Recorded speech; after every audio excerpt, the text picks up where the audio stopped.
tout en félicitant les moutons déserteurs de la patrie des hommes intègres. C'est lui-là même qui a eu le culot de passer un compromis avec un pays dit des droits de l'homme pour compromettre le comité national révolutionnaire. C'est lui-là même qui a fourni un environnement sain aux pratiques néocoloniales de la France dans la patrie des hommes intègres, après le vaillant Thomas Sankara.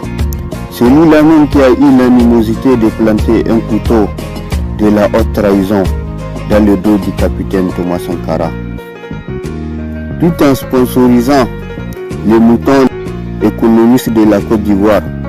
C'est lui-là même qui fut l'un des défenseurs de tous les moutons qui ont pris en otage toute la structure de l'économie de l'Afrique de l'Est. C'est lui-là même qui s'est dégonflé quand l'aventure de Laurent Gbagbo lui a paru comme une mission suicide, tout simplement pour ne pas se froisser un muscle.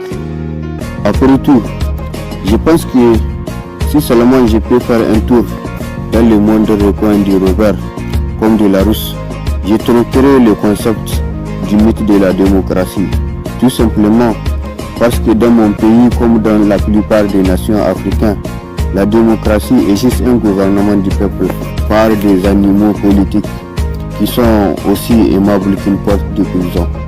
Je suis un enfant du Sahel et je pense que si seulement le concept du droit de l'homme est universel, je pense que j'aurais eu mon mot à dire sur la présence de ces bases militaires qui squattent aux quatre coins de mon pays.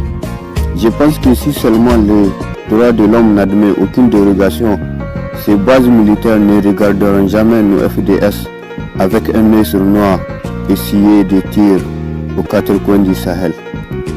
Je pense que si seulement le droit de l'homme n'est pas un slogan dans la bouche de l'Occident, j'aurais eu le droit de dire à ces bases militaires d'aller se faire foutre en Occident.